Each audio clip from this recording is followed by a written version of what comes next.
You are in charge of what's going to happen the next decade. Unless you're tapping into flow, unless you're investing in yourself, unless you're programming yourself to take advantage of the massive opportunity that we have, the only one you're going to have to blame in the next 10 years for not getting what you want is you. My name is Raul Villacis, and you're listening to the Daily Edge podcast. Learn the systems and the process that successful businessmen are using to take their lives and their business to the next level.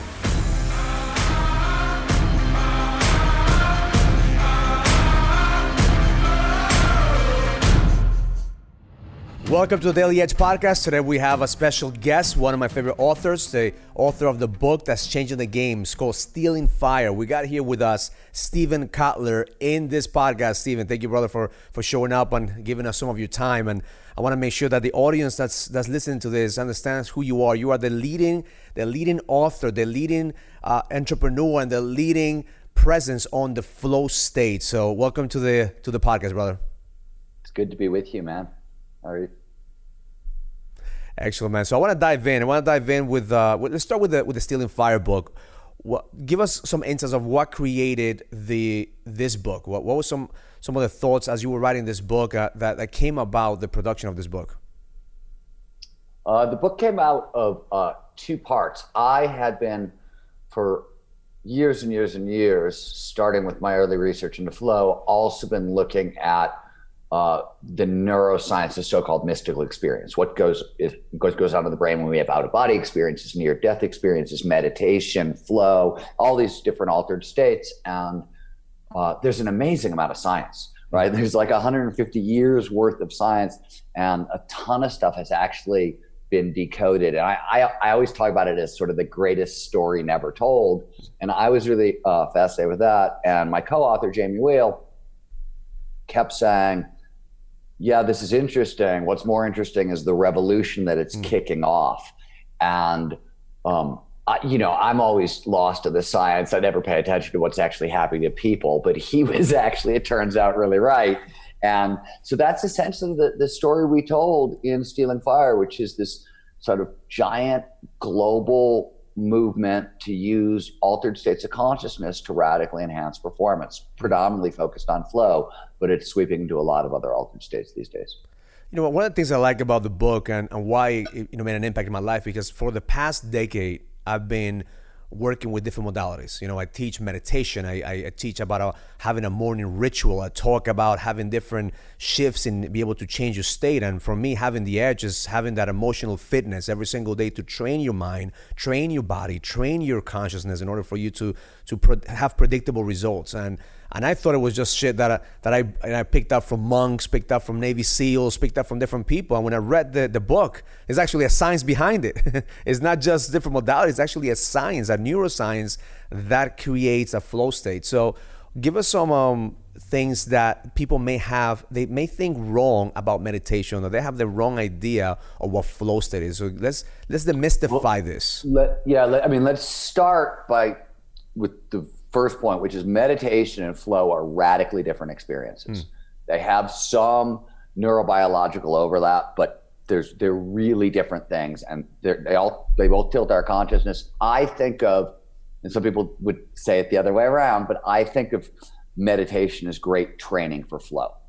And the biggest difference is meditation is your insides are active, but it's a passive state. Flow is always an action state. You're always doing something. That's one of its defining characteristics. But let's start with the definition of flow, which is an optimal state of consciousness where we feel our best and we perform our best, right? More specifically, it's any of those moments of total absorption when you get so focused on what you're doing that everything else just vanishes. Time will pass strangely. It'll fly by. 5 hours will go by in a couple of minutes. Your sense of self will disappear, and all aspects of performance, both mental and physical, go through the roof.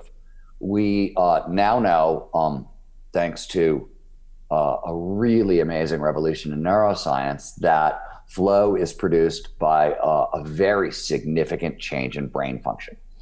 We see large swatches of the prefrontal cortex, part of your brain that's right back there, deactivate. In fact, one of the differences, let me go into that deactivation for half a second. When the prefrontal cortex deactivates, this is where you get some of flow's really weird characteristics, right? This is why time passes so strangely. Time is actually a calculation performed all over this part of the brain. So parts of it start to wink out, shut down, and we can no longer perform this calculation. So past and present and future get smashed together into what psychologists call the deep now. And that, by the way, the deep now, huge impact on performance, as you know, right? If most of the things that you're scared of, where there's anxiety, dangerous, scary stuff that happened in the past, you'd like to avoid it happening again, or it's scary stuff that might happen in the future. But in the present tense, unless you're a combat martial artist or a soldier or an action sport athlete, very rarely is there actually danger in the present tense. So what happens is when I collapse you into the now and this part of the brain shuts off, we see risk-taking go up, for example, right? Because you're a little more fearless, you're a little more alive. We see stress hormones get flushed out of the body, so we relax very much into the present moment as well. Same thing happens to our sense of self, self-consciousness. This is another part of the prefrontal cortex. And all that's really happening, right? This isn't fancy. In flow, you need all that your intention focused in the present moment. So what the brain does, it's got a fixed energy budget, right? And it uses a ton of energy. It's always trying to conserve energy. So it says, oh, wow, you need all this extra energy for focus in the present moment. Let's turn off non-critical structures, right? So I can give you this extra energy. Now, interestingly, so now that we know that, what's the actual difference between flow and meditation? One of them is that in the dead center of your forehead, it's part of your brain known as the medial prefrontal cortex, literally the middle of the prefrontal cortex. Does a bunch of different things, but one of the most important things it does is it governs creative self-expression, right? So when you're looking at a problem and you're trying to come up with a novel solution, a way to attack it, right? And a way that is kind of personalized to you, this is the part of the brain that does it. In flow, hyperactive, right? Because you're always making these kinds of creative expression decisions.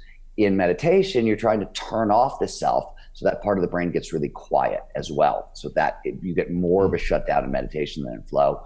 You get a bunch of other different things. We've got the neurobiology. We understand what it does to neurochemistry. We understand what it does to neuroelectricity. We're starting to get a sense of how it's playing with hormones. I was just talking to our chief scientist yesterday, and he's actually designing an experiment to look at the difference between testosterone dominant personality types and estrogen dominant personality types in flow. So we're looking that way. We understand what your heart rate is doing in flow. We know what your facial muscles are doing in flow at this point. You can't frown in flow, by the way. Your frowning muscles are paralyzed. So we're getting a really good handle on where it's coming from.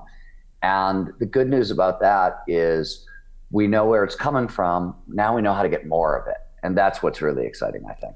One of the things that I think I love about what you said in the book is that there's not just one size fits all to find in flow.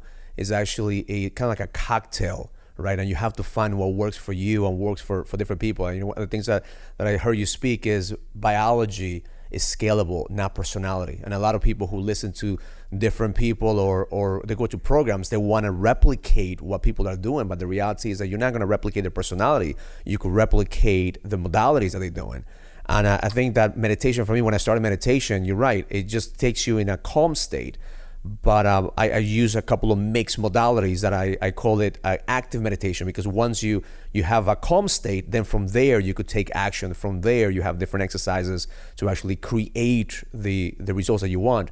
So let's talk about why do you think people are especially entrepreneurs, because people who are listening to this, most of them are entrepreneurs. Why do you think that as soon as we wake up in the morning, we go straight to the fight or flight? We straight to like the things that we want to avoid. Like we're stressed out. We fear that we're going to lose money. We fear that we have enough time. We don't have enough of this. Why is it that our brain takes us to that place at the beginning of the day?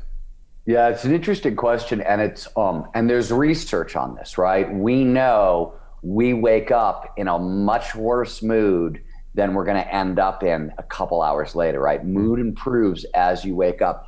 I haven't seen really great science on it, but I will give you the simple, obvious evolutionary answer, which is evolution designed us to survive, and we are most confident, least anxious, right, when we have all our faculties.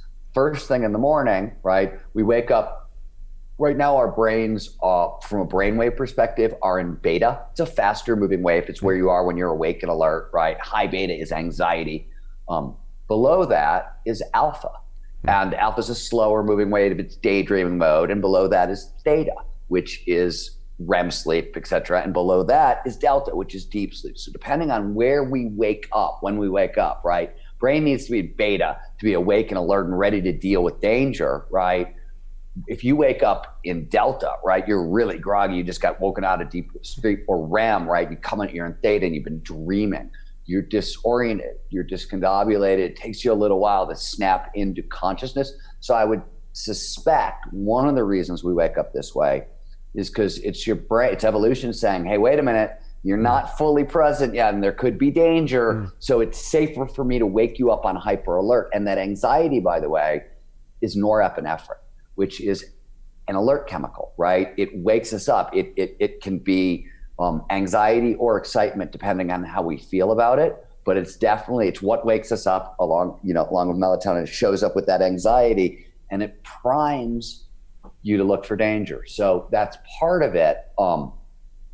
I tend to believe I love that alpha state. I try to get out of bed and start working because I want to go to flow. And flow actually takes place on the borderline between alpha and theta, right? It's actually where you're closer to when you first wake up. So what I try to do is I try to go from bed to desk very, very quickly, under 3 to 5 minutes. And I'm already dropped into my morning writing session. That's how I solve for it. Because I know, me too, I wake up, it's bad here, right? And if I dwell on that, optimism and stress, negativity and stress are horrific for performance for a myriad of reasons. Yeah. So I want to use that to my advantage. I want to be like, oh, I'm an alpha. Don't think about anything. Just get to work and let work be the first kind of problem of the day that I actually deal with.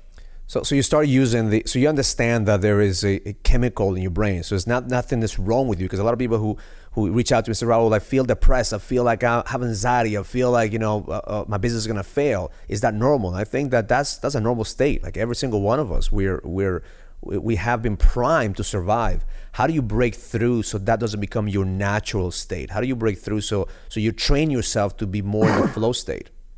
So, this is a really long, there's a lot of levels to this answer. Let's just start at the surface level, right?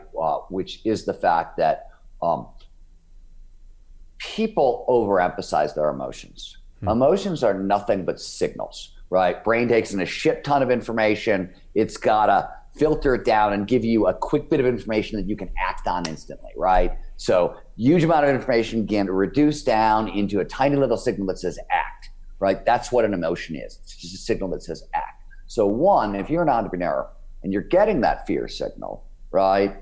One, it could be habit, but two, it also could be your unconscious noticing something out in the future, right? We do a lot of great pattern recognition when we sleep. Brain is really good at this. So you definitely want to ask, the fear, is it pointing at something you need to pay attention to, right? Because it's not just biology. Fear can be pointing at stuff that's real.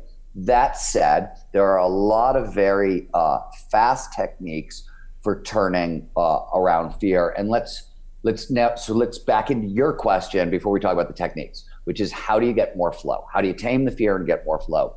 And to understand that, you got to understand that flow states have triggers, preconditions that lead to more flow.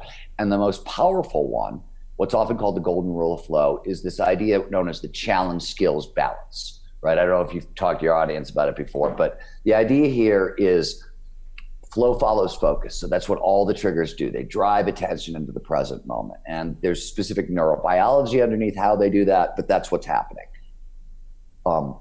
We pay the most attention to the task at hand, to what we're doing, when the challenge of the task slightly exceeds our skill set. So you want to stretch, but not snap. If I talk about it emotionally, it's near, not on, but near the midpoint between boredom, not enough stimulation here, anxiety, whoa, way too much stimulation, right? And what it really is when you are using your skills to the utmost, you're pushing yourself, you're outside your comfort zone, just not too far outside your comfort zone. The problem is, for most of us, that's a pretty thin sweet spot, right? It's really easy to add in a little more anxiety, right? We may be perfect in that sweet. And let me give you an example, by the way, of just what this looks like applied to a daily basis. So every morning I get up and I write. I know on any given day, whatever, no matter what mood I'm in, no matter how tired I am, I can give you 300 to 400 words no matter what. So I want to be a little outside my comfort zone. So 500 words is when I'm starting a book, that's how much I want to write in a day. It goes up over time because I get better at the book. So middle of the book, it's 750, and the book, it's 1,000. So it moves, right? But I know when I wake up, I'm like, okay, I've got this goal. I'm going to write 500 words. And that's right in the challenge skill sweet spot. It's just outside my comfort zone. I'm going to have to stretch, but it won't totally overwhelm me. And I can do it in my morning writing session, right? So that's sort of how you apply that. Fear, right? If I wake up and it doesn't take much, right? I didn't get a good meal. Let's say I exercised really hard the day before and I didn't get a great dinner in, right? So when I wake up and if I go right to work, I may not have the fuel to do the job. And how does my body react when you don't have the energy to meet the task? Anxiety. Whoa, something's wrong here. You're asking for a lot of energy. You don't have it. We're scared, right? What if something goes wrong? Blah, blah, blah. So it's a really thin balance. So positive psychologists have talked about like a number of different ways. And I'm sure you've talked about this on this podcast before, gratitude practices. That's phenomenal for teaching the brain to take in more positive information than negative information.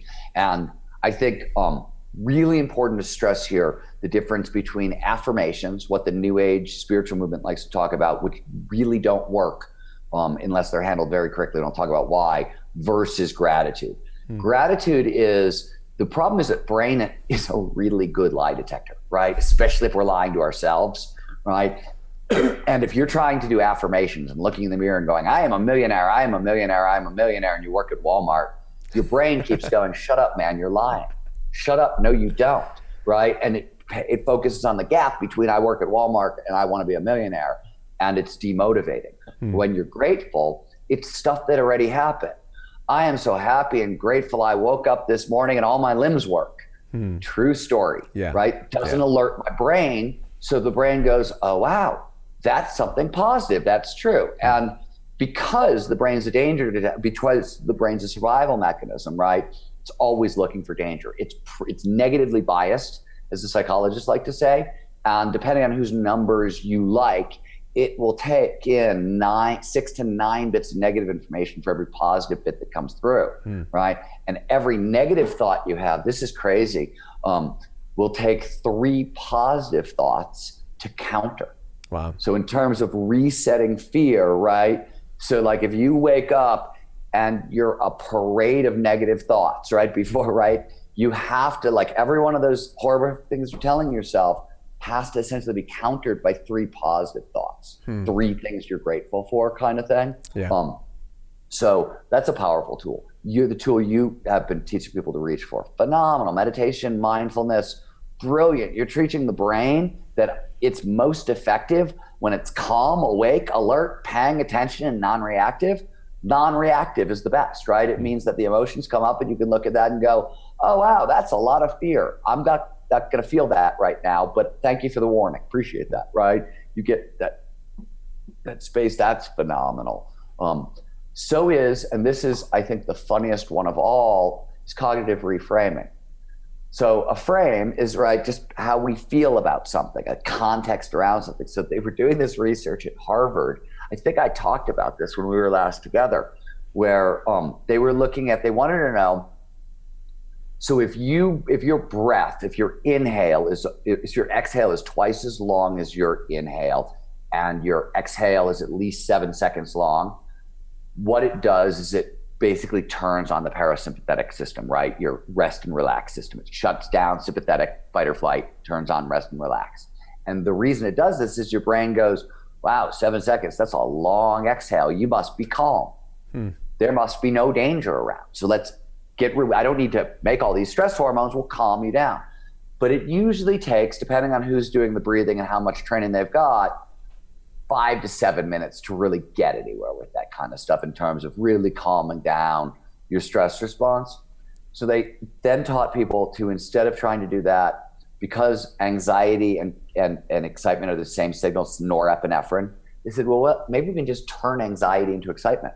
So they had people think about the thing that they were scared about and just say out loud, I am excited, I am excited, I am excited 3 times in a row.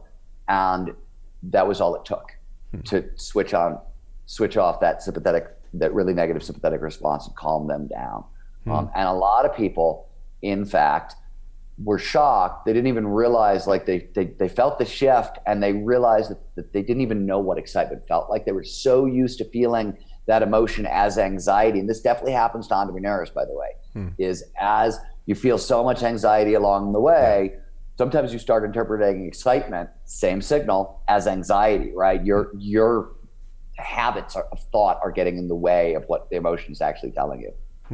So it's beautiful you say that, because I think that as entrepreneurs, we have to manage our emotions. The anxiety has a place, and we have to manage the way that we're feeling. That emotion is just emotions, just feedback. It's just pattern recognition. So what I want to do is I want to share with you, and maybe you can give me the science behind it, because I want to share with you the practice that I use every morning, and I would love for you to kind of give me feedback based on what's happening in my brain based on your research. Okay, so it's a four-part active meditation practice. The first part is gratitude.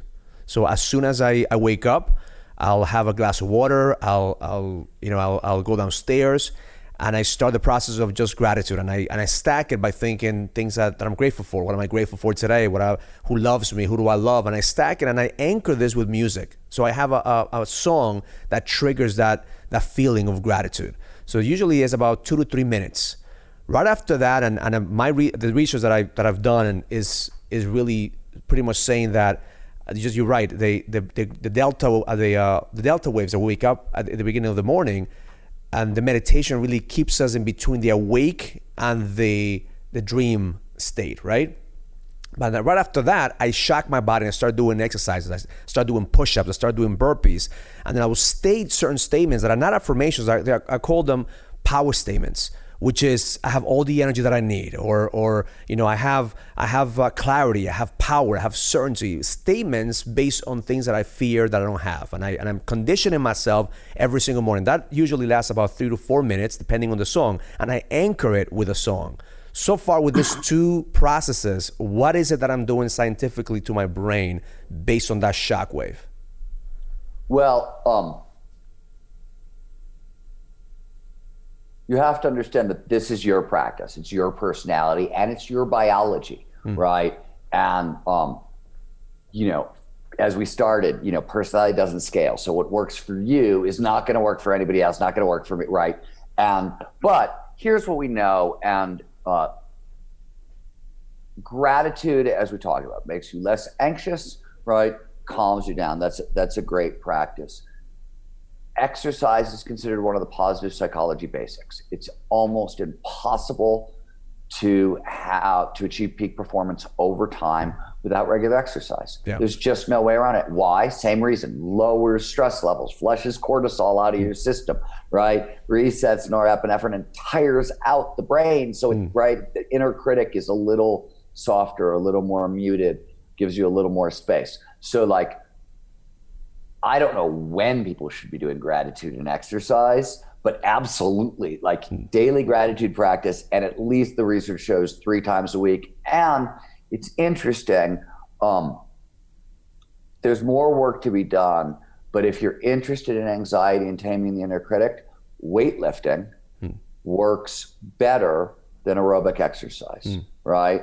For whatever reason, they both have functions, and aerobic is better for certain things, but for dealing with that anxiety and the inner critic, weightlifting seems to work better. Though, where does burpees fall in, right? I do it when I lift. Some people do it when they do their aerobic exercise. So who the hell knows, right? So what you called your power statements, I'm looking for a document as I'm talking to you. because there are particular kinds of positive self-talk, right?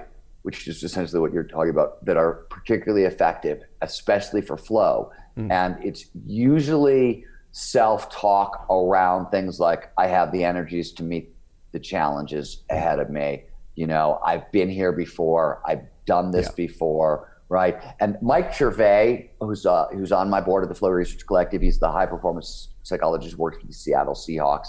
And I think he's one of the other brilliant minds in this space. I think he's great. And Mike likes to talk about like positive self-talk. He's like, look, negative self-talk constricts.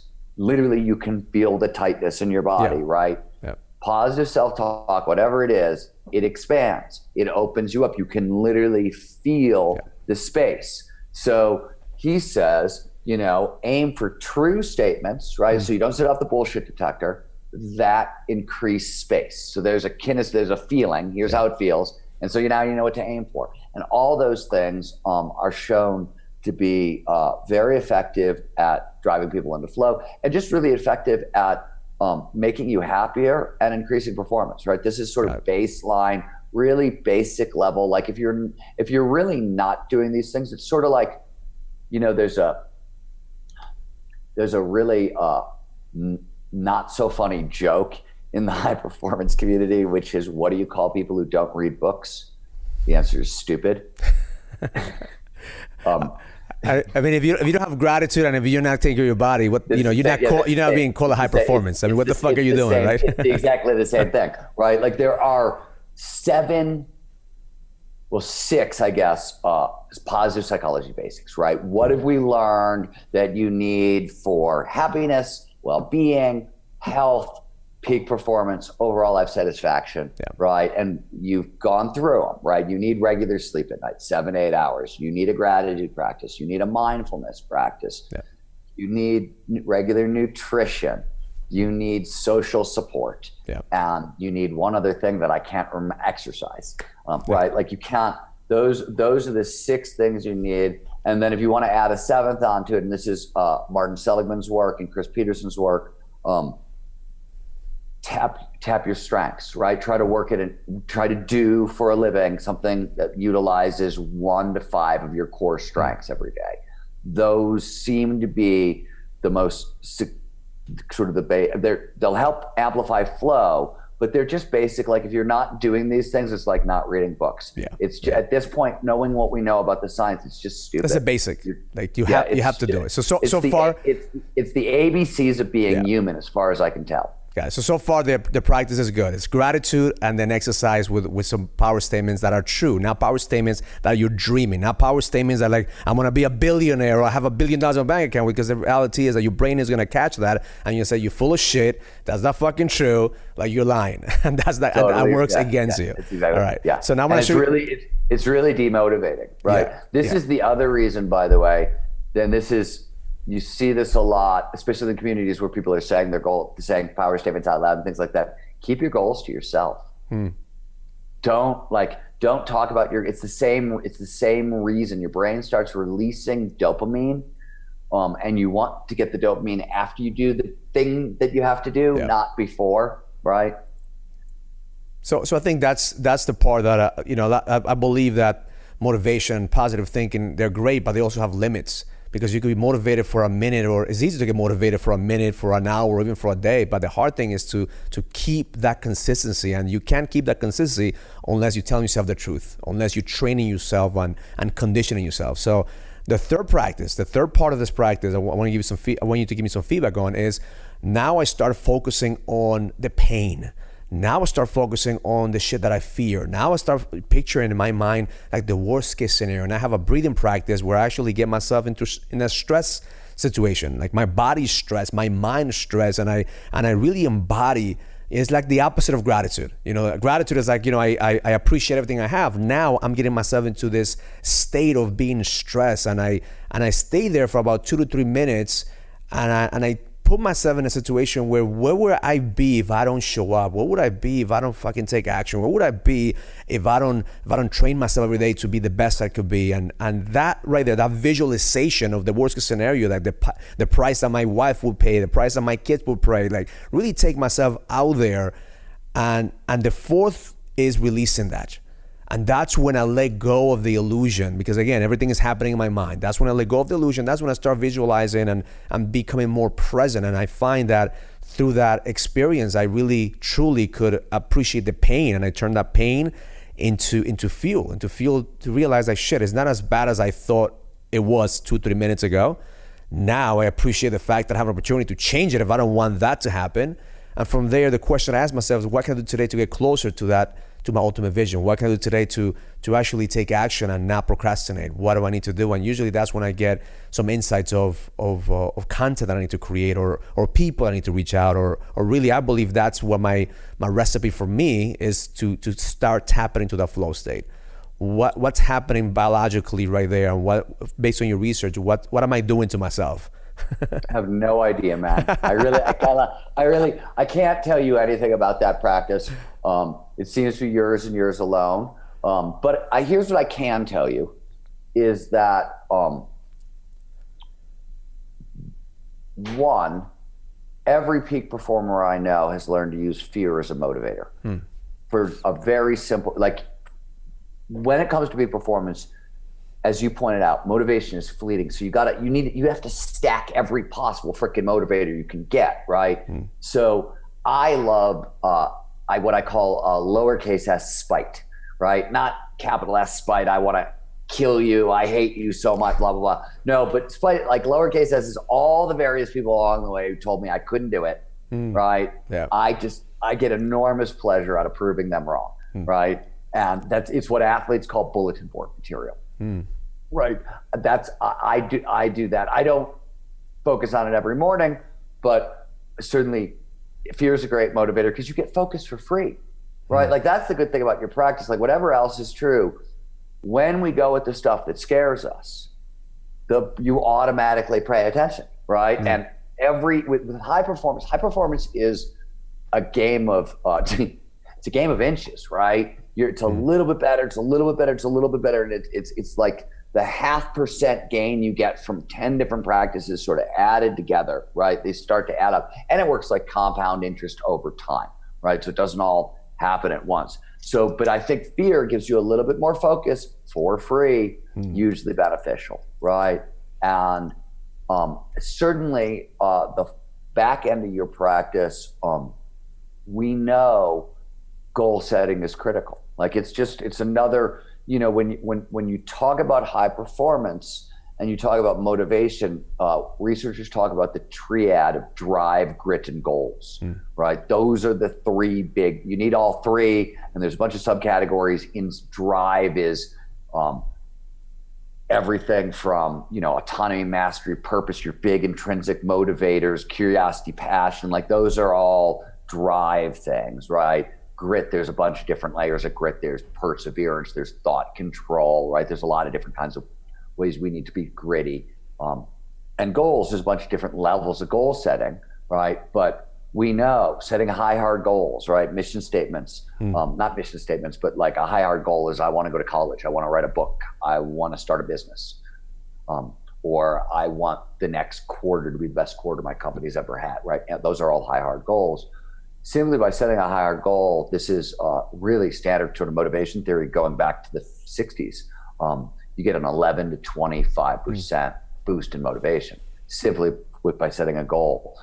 So like, why would you not set goals, right? Like, are you kidding? It's motivation for free because I wrote it down on a piece of paper. The other thing I might want to mention, just because the research does show this, I'm not telling you to change how you do anything. I'm telling you that when you teach other people, you might want to mention this, which is the research shows that gratitude better when we write it down by hand in a notebook. There's a very strong link between doing something physical and the way the brain brings up memories and things like that. So when positive psychologists talk about gratitude practices, it's either write down by hand 10 things you're grateful for, or 3 things that you're grateful for, and then elaborate one into a full paragraph. But I think you hit the most important point of all, which is they also say, whatever you're grateful for, feel it. Make sure you actually are feeling that gratitude. Don't just be like, oh, I'm so grateful it's sunny outside. Stop and look outside and go, holy crap, it's beautiful out. I'm really grateful, right? Yeah, especially now that it's cold here in the East Coast. It's really, sometimes hard to go outside and do the ritual outside in the freezing cold weather and find the gratitude in the freezing cold weather. You really have to feel that energy of having the warmth. And I think that the stacking effect, because I've been doing this for years, I think it's going to be almost 10 years that I've been doing, and the stacking effect is really what I find works. And I think the same thing with flow state. I think the stacking of flow is what really conditions yourself to actually get into that state. I forgot, there was one other thing I wanted to mention. Again, this is not my work. This is Josh Waitzkin, who is another brilliant peak performance thinker.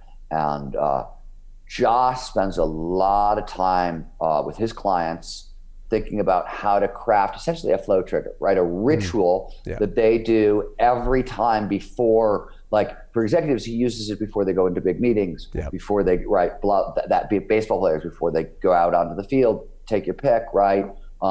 And it's already conditioned. Some of them, like I always think, mine, they can be really small. Like I always think the one I laugh about is when I ski, right? I will, if I'm gonna ski something rowdy, a couple 100 feet before I get to the top of the chair, I start wiggling my hips back and forth, just shifting them back and forth. What I'm trying to do is loosen up my hips, right? I'm trying to get as much freedom in there as I possibly can so I can move my legs as much as possible. But I start doing that, and that's when my earplugs go in, that's when the music goes up, right? And that's like, I'm gonna do that right straight to the run. And then I have I always try to jump into the run, because that weightlessness is such a profound sensation. We're so not used to it that it always grabs my attention. I'm like, oh, okay, weightlessness. It means awake, alert. I got to pay attention. What happens next is, right, it's go time. Yeah, I think that's anchoring too. Like you're anchoring that emotion, you're anchoring that feeling. And part of being a peak performer is really having self-awareness and knowing yourself and knowing those little triggers, knowing what triggers that flow state, knowing what triggers even anxiety or fear, and using that towards your best advantage. So how did you start, Steve, just going back, and how did you start into this work? What triggered, what created you to get deep into this type of work? Well, it's a 2-part story. I spent my whole life trying to figure out how the impossible is possible, right? Like history is literally littered with the impossible becoming possible. We see it over and over and over and over again, right? I got fascinated, starting in action sports and then moving into business and into technology and science. Basically, anytime I saw the impossible became possible, I wanted to know, well, how the hell did we called that impossible, right? Like, so what was that? What happened? How did it happen? And the story, in the middle of this, I got Lyme disease, and I spent 3 years in bed, and I was very, very, very, very, very ill. Almost functionless. And long story short, in the middle of all this, got dragged to the ocean. I mean, dragged. I could barely walk across the room and got dragged to the ocean and forced to go surfing. Like my friend wouldn't leave my house. She'd been like, you have been depressed in bed for 3 years. Like you're going to go float on a frickin' surfboard if it kills me. And she wouldn't leave and wouldn't leave and wouldn't leave. And after hours, I was like, fucking whatever, let's just go to the ocean, right? What's the worst that could happen, right? I've been in bed for 3 years. And surfing is packed with flow triggers, and I got into an incredibly deep flow state, and it was the best I had felt in years, right? And it was very quasi-mystical, right? I felt one with the ocean. I had an out-of-body experience, all these things that we talk about in Stealing Fire, right? Like I had all those experiences, which is where I started researching them. And I was, let's say before I started surfing, I was about 10% functional. I could work, think, talk, have a conversation, maybe 45, 50 minutes a day, maybe. And I started surfing, and it would crush me. I would go surfing for an hour, and I spent 2 weeks in bed. And then I would go back and I would do it again.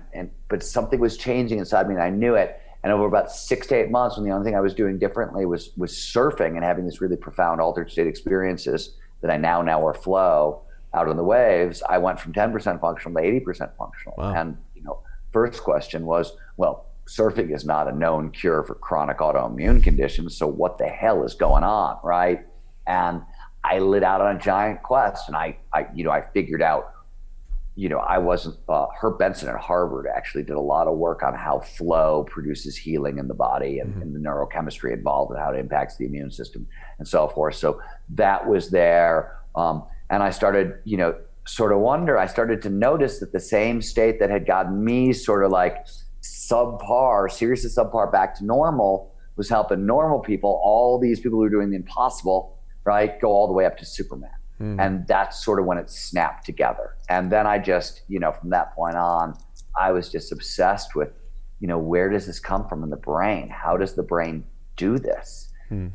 It's, and it's so magical as a state. And it, Maslow said years and years and years ago that flow is such a kind of rich and rewarding experience.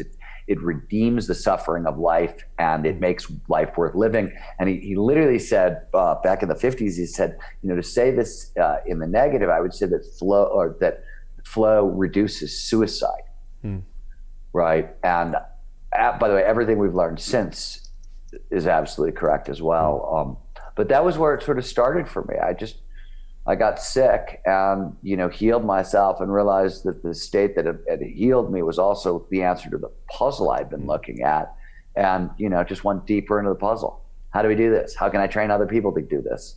That awesome. Sort of thing. That's awesome. I think I love the fact that I think that the universe and God uses every single one of our challenges to fulfill a purpose, because you have an incredible story. And I interview many people who have a similar experience, which is, we hit rock bottom, or we hit a wall, or we get hit with a challenge, and two things happen. You either find the gift and you share it, or you dwell in it and you become a victim. And obviously you made this your mission to impact people and to find flow.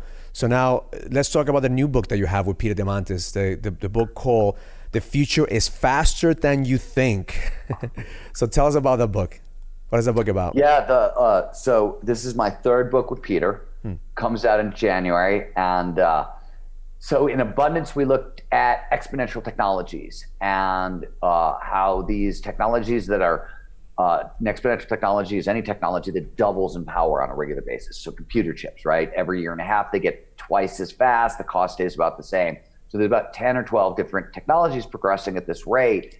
And it's astounding. It's the most powerful technologies the world has ever seen: AI, robotics, 3D printing, nanotechnology, biotechnology, and so forth.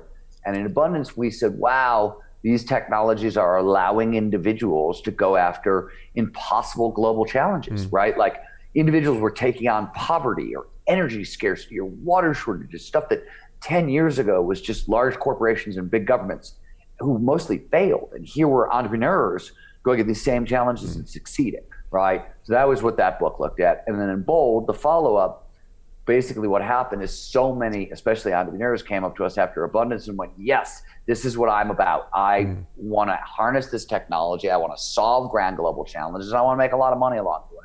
So we wrote a playbook, a how-to. This is, okay, based on Peter's work at Singularity University, my work on Peak Performance, everything we knew, put it together. Here's the entrepreneurial playbook. And then this third book is this third in the series. We call it the Exponential Mindset series. And the idea here is simply, Abundance talked about individual lines of exponential technology. Well, now those lines are starting to converge, right? And they're overlapping, they're doubling in power, they're doubling in strength. Artificial intelligence is powerful. Robotics is powerful. They're inside of their industries, they're revolutionary. But you put them together and suddenly technological unemployment could be coming for 40% of the workforce, right? Wow. Like big, huge effects kind of thing. And you've got literally 10 or 12 of these things coming together all at once. On top of that, they're unleashing a series of secondary forces that are themselves accelerating our acceleration. Simple example that every entrepreneur will get. Save time. Technology saves us time, right? Literally, if you were born in 1900, you had to spend 54 hours a week on average doing house cleaning. Today, it's 1.5 hours. We spend an hour and a half a week on average house cleaning. 1900, it was 54 hours, right? Wow. I have given you a work week plus back thanks to vacuum cleaners and running water and electricity and blah, blah, blah. So technology saves us time, saving us a lot more time. More time means more entrepreneurs and innovators can innovate, right? We're also, I think this is cool for entrepreneurs, we're seeing a radical acceleration in business models. Business models are another amplifying force. And if this is really crazy, during the 20th century, we would get like one new business model a decade. So in the 1920s, it was bait and switch models, like we give you a razor for free, and then we sell you endless razor blade refills, right? In the 50s, it was franchise models, McDonald's. In the 60s, it was superstores, Walmart, right? We are now getting 5 to 7 of these new business models a decade, wow. Right? Like these are incredible forces for accelerations. So the whole point is we are going to, over the next 10 years, we're going to experience roughly 100 years worth of technological change, right? Think back to 1919, think to now, what changed? Well, that's what's going to happen over the next decade. And there's cool news and bad news, right? The cool news is for entrepreneurs, more wealth is going to be created in the next decade than has in the previous 100 years. And the opportunities are immense. They're amazing. They're super cool, especially if you have a book like Futures Faster, giving you a roadmap. And we do. We go industry by industry. We look at the 12 largest industries in America and say, this is what's going to happen over the next 10 years. This is what's coming. This is where we're going. For established industries, legacy industries, CEOs running companies that have been around for 50 years, this is a little alarming because it's going to require massive innovation, massive change, right? And large organizations aren't really built for agility and speed and nimbleness and dexterity. They're built for safety and security. They're built to last, as the saying goes, right? And in an era of mass acceleration, built to last doesn't really help. And in fact, just to round this out and bring it back to where we started, I really believe, and this is critical, I think, for your audience, that flow is the secret sauce here. What I mean by that is the brain is local and linear by design. It evolved in an environment where everything we dealt with was a day's walk away, right? Linear rate of change is really freaking slow. Your great-great-granddad's life is the same as your great-great-grandson's life, right? Change is very, very slow. Today, global and exponential. Global, meaning it happens in China. We hear about it seconds later. Our computers get it a millisecond later. Exponential rate of change is really fast, right? Forget about grandsons to grandfathers. Now it's like every week, every month, real significant change is occurring. And the brain isn't built to think or perform at either that speed or that scale. The only time we can perform at speed and at scale is when we are in flow. And it's because the state literally amps up all the brain's information processing machinery, right? It jacks it all up. Process information faster, we find faster connections between incoming information and older ideas, et cetera, et cetera, et cetera. So, and even cooler, back to this medial prefrontal cortex. So this is crazy. This is just the mind-blowing bit of science I'll leave you with. So I'll do something for me. Close your eyes for a second and picture yourself 10 years from now. Picture what you're wearing and what you're doing. Okay, now open your eyes again. So when we think about ourselves, the medial prefrontal cortex, the part of our brain we were talking about earlier, it gets really active, creative self-expression. When we think about ourselves, when we think about other people, it deactivates. So if you think about family members, it'll shut down a little. If you think about acquaintances, it'll shut down even more. Think about total strangers, just turns off. When you project yourself into the future, when you do what I just asked you to do, that portion of your brain actually deactivates, it shuts down. The brain treats the person you're going to become as a stranger. It's why, by the way, we have such a hard time going on diets or saving for retirement or getting prostate exams, because the person we're going to help by all those things is not actually you, as far as the brain is concerned. Flow is the only time, because that part of the brain stays hyperactive, you can then project yourself into the future. And you get, it's one of the reasons we have, as you pointed out, much more insight in flow, Yeah. because you can do things in flow with your brain that you can't do under normal circumstances. So I think for entrepreneurs especially, if we're going to survive in this exponential world and thrive, really thrive, which I think is totally possible, I think you need two things. I think you need a roadmap to what's happening in the technology, something like Future is Faster Than You Think, or courses like they have at Singularity University, take your pick. And then you need flow, right? So those two things, I think, until we have brain-computer interfaces that are going to allow us to jack in directly to the matrix, right? Like until that happens, flow is our secret weapon. Love it, man. I just get excited because I could have this conversation for hours, brother. I could talk to you for hours, because here's the realization that the people have to understand. You are living in the best time of your life right now. We enter in a new decade with technology, with flow state, and as an entrepreneur, the one thing that I want our listeners to understand is that you are in charge of what's going to happen the next decade. Unless you're tapping into flow, unless you're investing in yourself, unless you're programming yourself to take advantage of the massive opportunity that we have, the only one you're going to have to blame in the next 10 years for not getting what you want is you. Because as you heard it right here, as Scoop Nisker once said, if you don't like the news, go out and make some of your own. Go fucking change it. Nobody gives a shit about your excuses. Nobody gives a shit about where you came from, the education that you didn't have, the background you're in, whether you're Spanish, whether you're black, whether you're wherever you're from. Like, look, English is my second language, and here I am. I'm in this country making sure I'm leaving my legacy to my kids. I'm creating an impact in this world. So nobody has any excuses nowadays because the tools are there.